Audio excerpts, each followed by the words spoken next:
Bonjour à tous, je suis Benjamin Moulet de Dimo Software et aujourd'hui je vais avoir le plaisir de parler avec vous d'une nouveauté, vraiment un nouveau produit que l'on retrouve sur la partie SaaS de Qlik, qui s'appelle Qlik Application Automation. Alors, avant de rentrer dans le détail, parce que je vais vous montrer sur un cas simple ce qu'on peut faire avec ça, qu'est-ce que c'est Qlik Application Automation?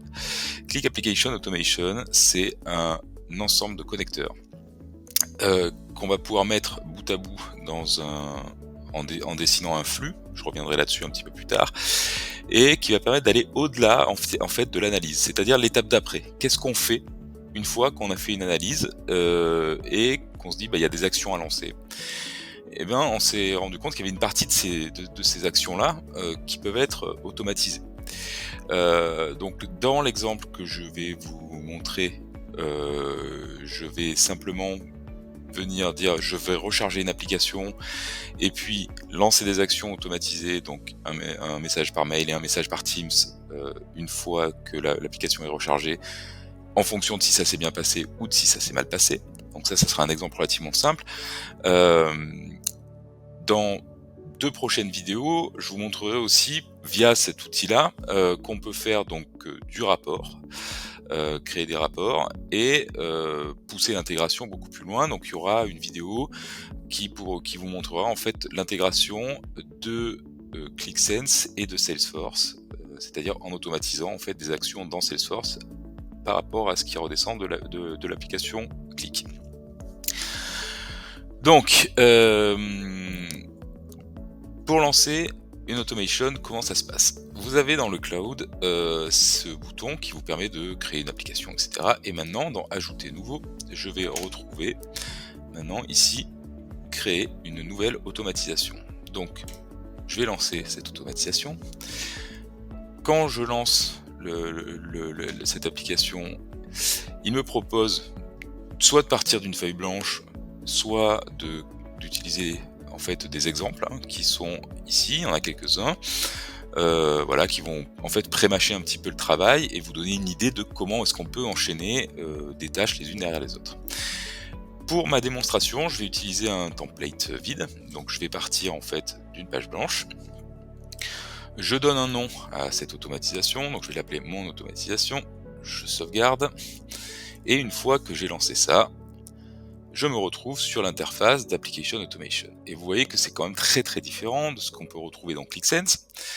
Et donc au centre, on va retrouver le design du flux, c'est-à-dire quels sont l'enchaînement des actions que je souhaite faire selon certaines conditions. Donc le flux va être dessiné de haut en bas.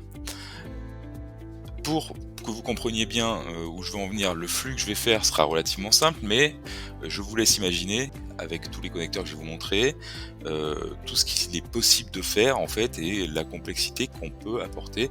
C'est un outil qui peut être extrêmement puissant. Ce qu'on va voir ensemble aussi, c'est que tout ça se fait sans code et que c'est quelque chose qui se fait vraiment sans avoir besoin de beaucoup de connaissances techniques. En fait, le travail est déjà pré-mâché par tous les connecteurs. Donc au centre, on définit le flux, et pour définir ce flux-là, j'ai besoin d'objets, et ces objets, je vais les retrouver sur la gauche.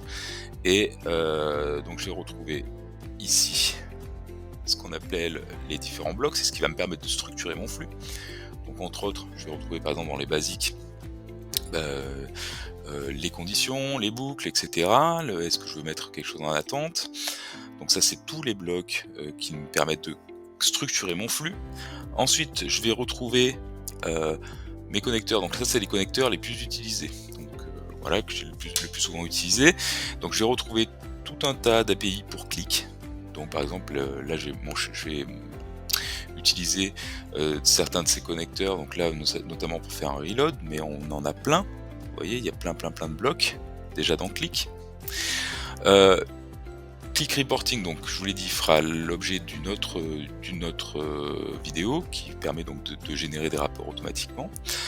Le mail que je vais utiliser pour mon exemple, le connecteur Teams que je vais aussi utiliser pour mon exemple, et on retrouve ensuite le connecteur Salesforce qui lui aussi fera l'objet d'une prochaine vidéo dans l'intégration Salesforce. Donc il y a beaucoup d'actions qu'on peut faire dans Salesforce, hein. Il y en a énormément. Vraiment, les connecteurs sont très complets. Et en dessous, vous avez les connecteurs, tous les connecteurs disponibles à l'heure actuelle. Alors sachant que c'est les connecteurs qui sont disponibles à l'heure actuelle. Ceux-ci vont être enrichis dans le temps, hein, Qlik souhaitant enrichir son offre de au fur et à mesure, en fait. Dans les connecteurs actuels qui sont notables, on va retrouver par exemple les connecteurs Amazon, Redshift, S3, les connecteurs Dropbox, FTP, Google, BigQuery, Google Sheets, etc., du Jira, du Microsoft Dynamics, de l'Excel, OneDrive, SQL Server, MySQL, etc. Donc vous voyez qu'il y en a énormément, du Slack. Voilà, il y a beaucoup de connecteurs disponibles. Donc, dans mon exemple, moi ce que je souhaite faire, c'est donc, comme je vous l'ai dit, recharger d'abord une application, et ensuite dire qu'est-ce que je vais faire si ça se passe bien, et qu'est-ce que je fais si ça se passe mal.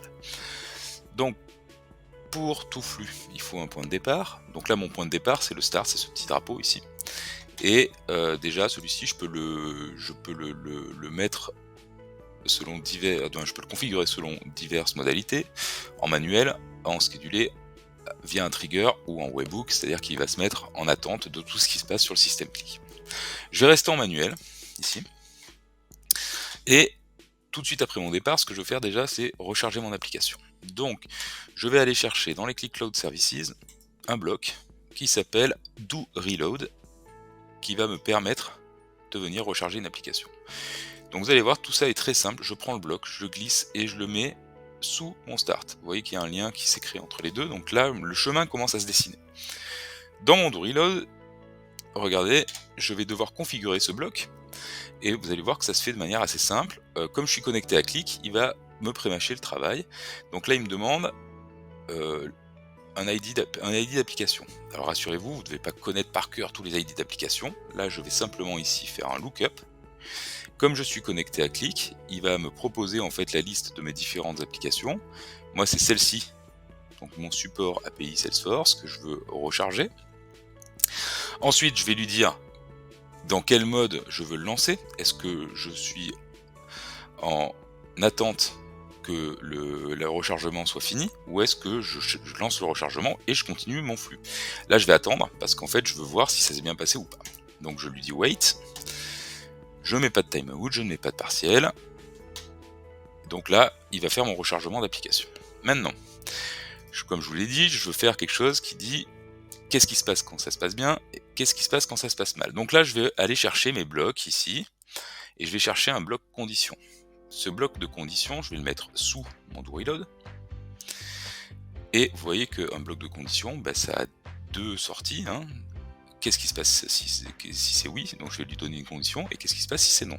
Et je peux les enchaîner comme ça, hein. Je peux en mettre plusieurs les uns sous les autres, hein. Donc c'est pour ça que je vous dis qu'on peut créer aussi des choses qui sont beaucoup plus complexes. Donc dans ce bloc, ce que je veux voir, c'est est-ce que l'application s'est bien chargée, est-ce que ça s'est bien terminé. Donc je vais lui dire si, là pareil, je vais non pas faire un lookup, mais je vais aller chercher le résultat de l'étape d'avant. Donc en fait, à chaque étape, soit je peux mettre quelque chose de manuel, soit je peux aller chercher en fait un certain nombre d'informations sur ce qui s'est passé au préalable. Donc là, je vais aller chercher dans la sortie de mon Do Reload. Je vais aller chercher ici, donc il y a plusieurs choses que je peux faire. Je vais aller chercher le statut. Et vous voyez que la valeur qui est attendue, c'est succeeded. Donc je vais dire statut, condition égale, et la valeur, c'est succeeded.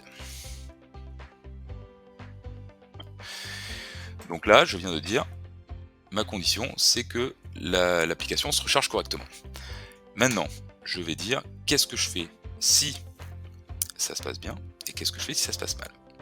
Donc, si ça se passe bien, ce que je veux faire, c'est envoyer un mail. Donc là, je vais aller sur mail, et je vais dire send mail. Donc pareil, je glisse mon bloc.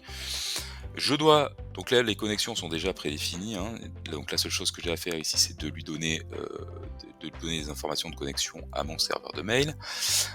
Et ensuite, j'ai juste à remplir ici des champs qui vont me permettre d'envoyer ce mail. Donc là, je vais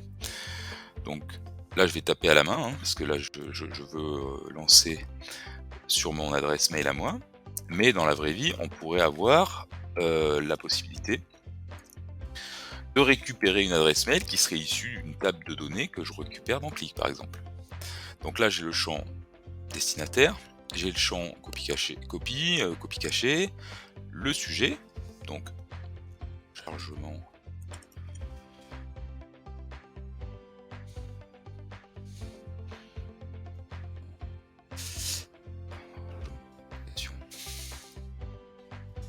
Salesforce. Ok. Le type c'est du texte.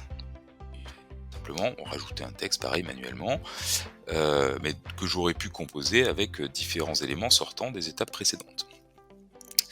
Donc je vais simplement mettre bonjour, application Salesforce,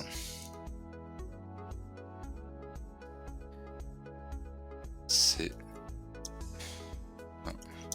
chargé, et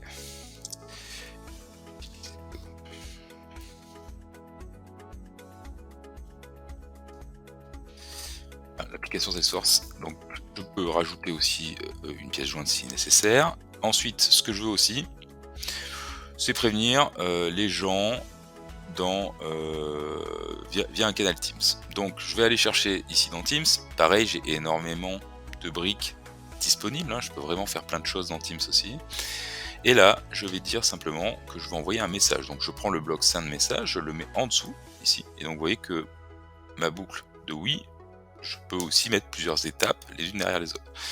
Donc là je suis dans Teams, toujours pareil, j'ai ma connexion Teams qui a été définie ici, hein, simplement login mot de passe, c'est aussi simple que ça. Et ensuite, toujours pareil, j'ai pas besoin de connaître les ID internes de mes canaux Teams, de mes équipes, etc. Je vais juste aller chercher la bonne équipe, le bon canal, etc. en faisant un lookup. Donc là, moi je veux aller voir ici dans le pilotage d'activité et je veux l'ID de canal qui s'appelle Click Automation. Je vais donc mettre mon message. Voilà.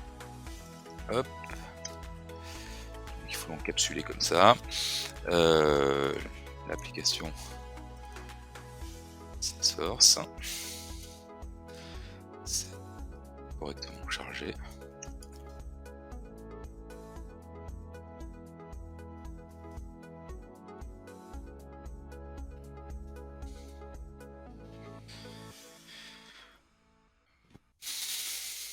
Et l'utiliser.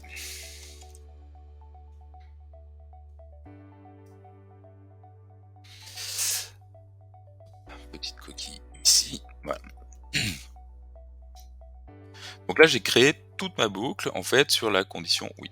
Maintenant je veux faire qu'est-ce qui se passe si ça se passe mal. Donc je veux faire la même chose, envoyer un email, envoyer un message dans Teams. Et donc je vais le faire plutôt que de tout refaire, je vais pouvoir dupliquer ici mon bloc. Je le mets ici. Et ici, excusez-moi, celui-ci, dupliquer ce bloc-là, et pareil, je le mets en dessous. Ce qui fait que j'ai déjà toutes les informations qui sont rentrées. J'ai juste à changer mon message.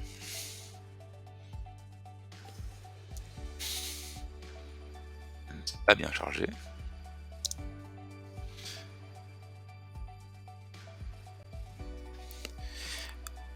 Merci de pas l'utiliser. Donc il faut savoir que là, dans cet exemple-là, j'envoie, que ça soit oui ou non, un message qui est certes différent, mais aux mêmes personnes. En réalité, j'aurais très bien pu dire, si ça se passe bien, j'envoie un message au destinataire, aux utilisateurs de l'application, et puis si ça se passe mal, je vais plutôt envoyer un email aux services IT qui vont aller vérifier la log, vérifier pourquoi ça s'est mal passé, etc. et éventuellement amener une correction en fait au chargement de données qui s'est mal passé. Donc je vais faire pareil dans Teams. Donc pareil, j'aurais pu adresser un autre canal Teams, hein, toujours pareil. Hop, ne s'est pas correctement chargé.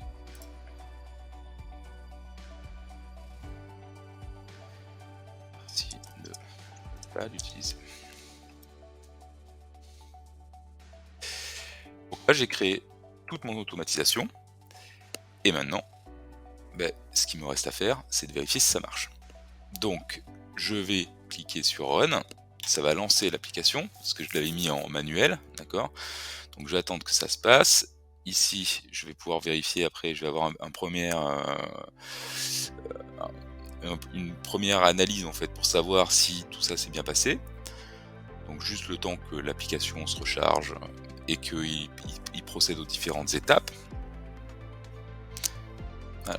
Et donc, c'est là où je voulais en venir. Donc ici, donc, dans l'ordre chronologique, il a fait un reload. La condition est avérée, ça veut dire que le chargement s'est bien passé.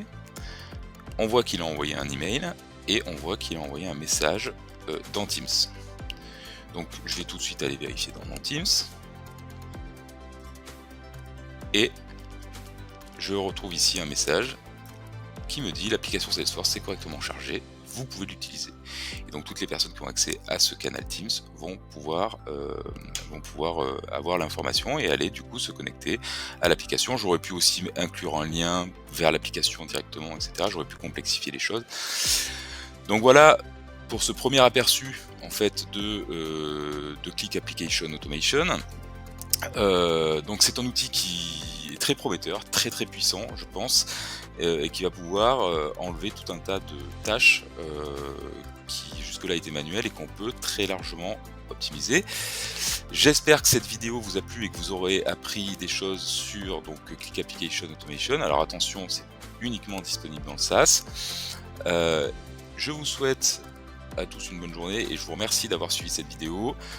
2 autres vidéos à venir bientôt, l'une sur les reporting service, donc la nouvelle manière de faire des rapports sous clic, et l'autre sur l'intégration complète avec Salesforce que j'aurai le plaisir de vous présenter aussi. Je vous souhaite à tous une excellente journée. Merci à tous, au revoir.